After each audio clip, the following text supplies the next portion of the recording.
Right now, the search is on for 3 people who police say at a Savannah rapper, a member of his entourage.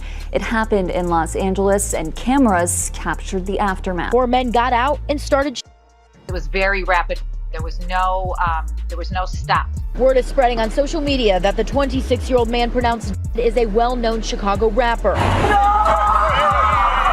This man, a passenger in that car, frantic at the sight. A passenger in the car appeared frantic at the sight, while news outlets documented the alleged crime involving Lil Durk and the passing of Lil PB. Durk's lawyers have now presented 3 strategies to secure his release from jail in 2025. Their approach begins in court, where they plan to challenge the prosecution's claim that Durk incriminated himself through his lyrics. Drawing from the YSL trial playbook, Durk's legal team introduced a statement from his producer, who testified that the song Wonderful Wayne and Jackie Boy with Babyface Ray, cited by prosecutors as referencing Lil AB's passing, was actually recorded 7 months before the incident. Court documents included an attachment verifying the original project file's creation date, proving the track predates the event. The lyrics in question, "Look on the news and see your son screaming," no, were interpreted as a reference to Quando Rondo, who was captured at the crime scene, visibly distraught on the sidewalk. This man, a passenger in that car, frantic at the sight. They also linked this to another set of lyrics where Lil Durk rapped, "Told me they got an Addy, go, got the location, go."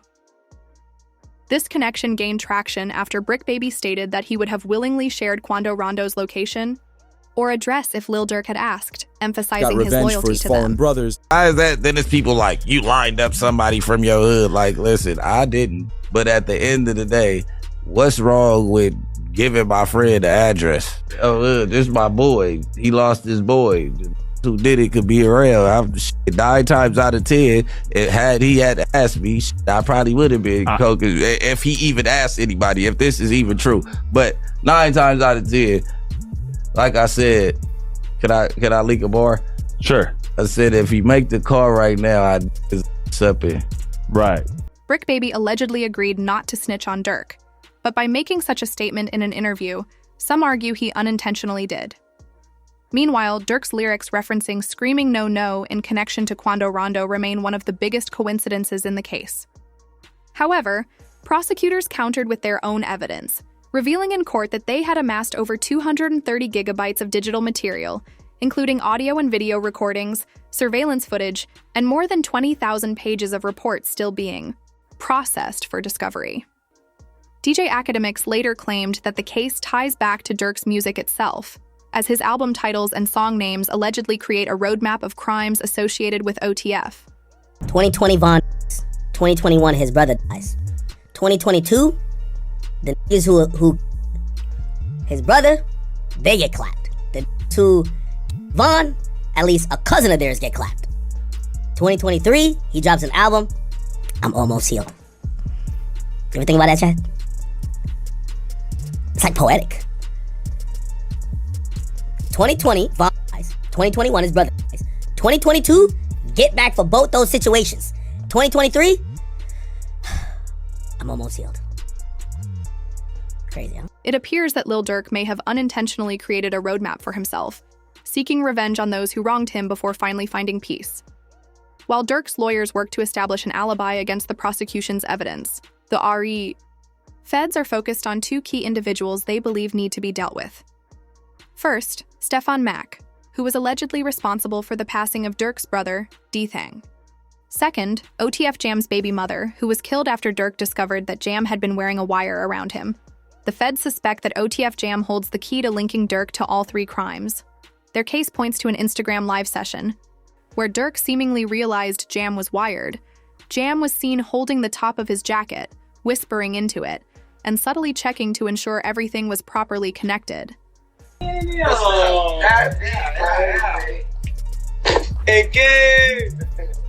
ain't gonna lie, my whole dream changed. I ain't gonna lie, feeling like back in the day. Oh, my. Oh, dang. Like back in the day. Look, he took out. Check on your man, I heard you got his head. I ain't gonna lie, man. Hey, when I was growing up, I know what happened to Dare. Architect. What happened to who? What happened to Dare? School trying to stop time. All that whooping on the net, it got your man. Metro! In addition to their ongoing investigation, prosecutors began looking deeper into other cases linked to Lil Durk. A newly unsealed file revealed that Durk is now allegedly connected to a Chicago homicide, where he is suspected of orchestrating the killing of Stefan Mack. Authorities believe Mack was targeted as retaliation for the murder of Durk's brother, D. Thang. As evidence, court documents highlighted an Instagram story Durk posted just 30 minutes after Mack's death, where he referenced D. Thang with the caption, "Aha," before quickly deleting it after only 15 minutes. However, the following day, Durk made another Instagram post that further raised suspicions. You can't see other shit. What? Tweak on the folks. Hey, somebody always said, slap a car. Somebody always said, slap a car. As prosecutors worked to establish a timeline for the Instagram Live, it was rumored to have taken place just 48 hours after the crime. However, this was when Lil Durk's legal team secured a major victory in court, unveiling their second strategy to secure his release. Sources allege that Durk's expedited prison transfer was due to conflicts within his cell block. As a high-profile rapper, he was reportedly targeted for his commissary and money, raising concerns about his safety.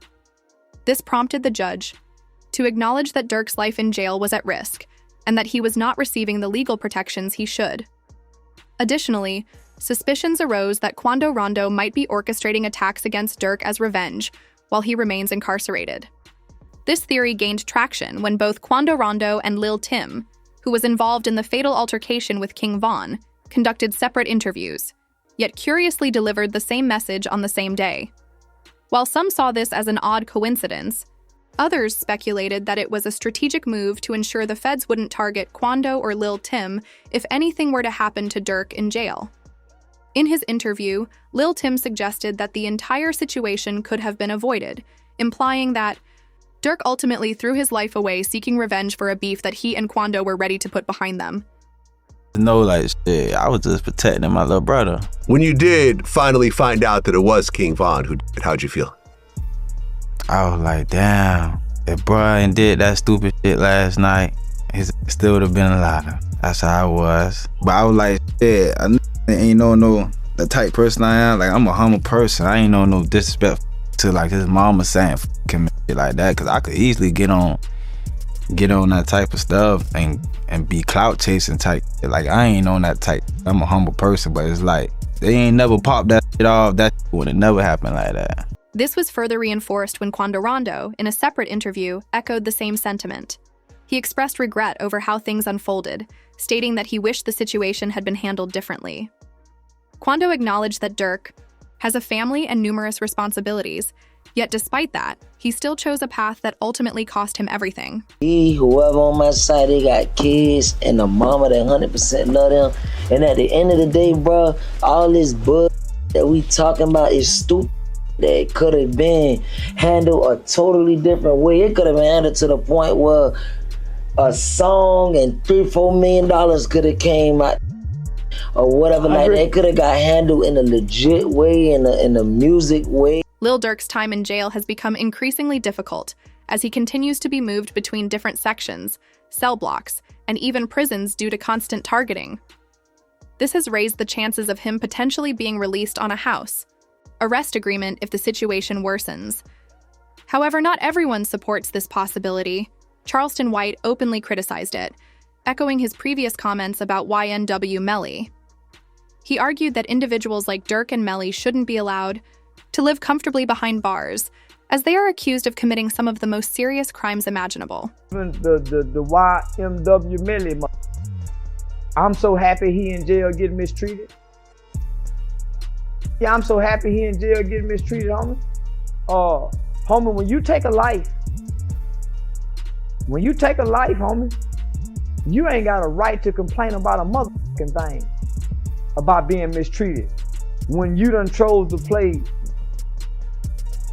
somebody. Charleston White didn't hold back, expressing his satisfaction over YNW Melly's mistreatment in jail. Yeah, I'm so happy he's in jail getting mistreated, homie. When you take a life, you ain't got no right to complain about a damn thing, he stated, emphasizing his belief that those who commit such crimes deserve no sympathy. Meanwhile, as Lil Durk's chances of release continued to rise, prosecutors moved quickly to present evidence aimed at persuading the judge to deny his release. This began with a resurfaced video of Brick Baby speaking publicly, where he stated, "You can't say Durk never slid for King Von anymore because they got LP."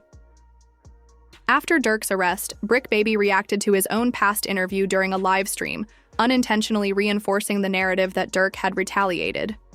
Many now believe this reaction played a role in drawing federal attention to Durk's name, further complicating his legal battle. This just it. 5 Chicago gang members with ties to Lil Durk, OTF, accused of being hired to alive Quando Rondo in the LA incidents where Lil Pop was unalive. Suspects face the penalty if convicted. But was this an attempted hit? Or Well, They can't say that no more. Then they put you as Why? God.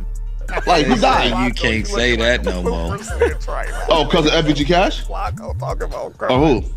federal charges in California? Nah, because Lil Pop. So this is about the... Oh!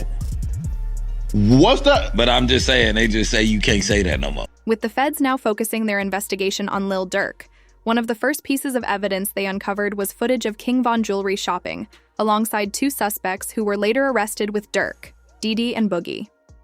The solitary stone. We just looked at him. Let's go over there. What up, bro? Boss, you good? My boy. Let's go. They got real in here, man, because he just stepped in. The money man just stepped in. This development made it seem likely that Dee and Boogie, like Durk, were seeking revenge for King Von. However, things took a concerning turn when a report revealed that Durk discovered his co-defendant, OTF Von, King Von's cousin, had filed for protective custody when they appeared in court together earlier that week.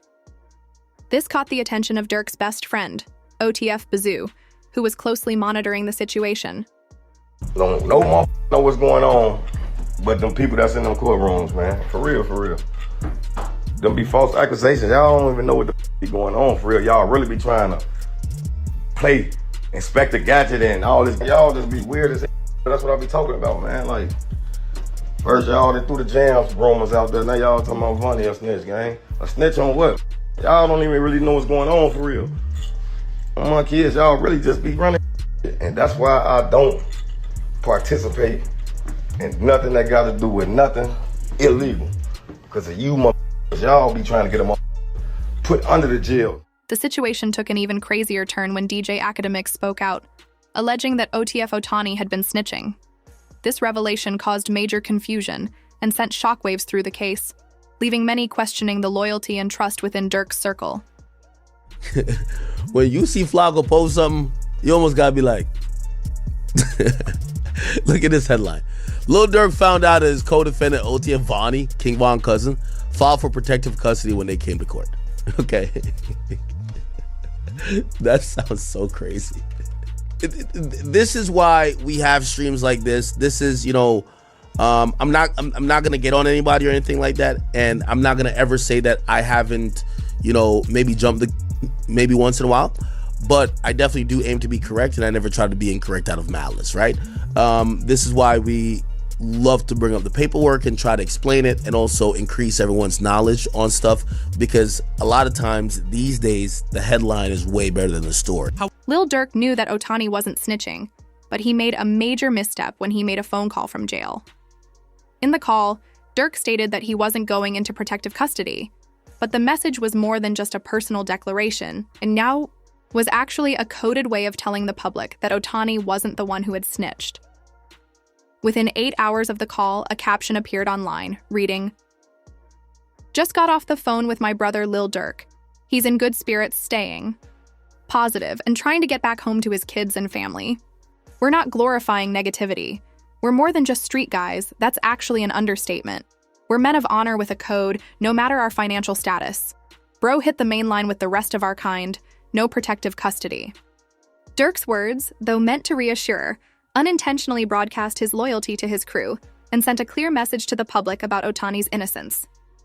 This call was from a federal prison. Say what, bro? I said, I know you're.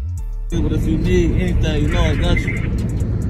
You know, I appreciate it. You know, it's without that count, Yeah, I know how that be, bro. It don't matter, bro. We ain't never moved our money. Except for that first time. Once it was that, it was that. Once it was like then, everything was history. Yeah. You know, I feel back to your same. I can't help it like shit. Where you from? What you got going? I'll be into it, yeah. Man, what? The PC. Hey. They thought they saw the computer, yeah. Downstairs, they be like, man, you know you, man, send me upstairs. Whatever it is, I gotta tap to it. Nah, for sure. Can't go no more with a PC and come out acting all crazy. Lil Durk faced significant consequences for his actions, as he was moved to a new cell block and his phone privileges were severely restricted, with only a limited number of minutes allowed per day. Despite the backlash, Durk remained determined to make it clear that Otani was not snitching. DJ Academics also stepped in, sharing the truth behind the situation to help clear up the confusion and shed light on what really happened.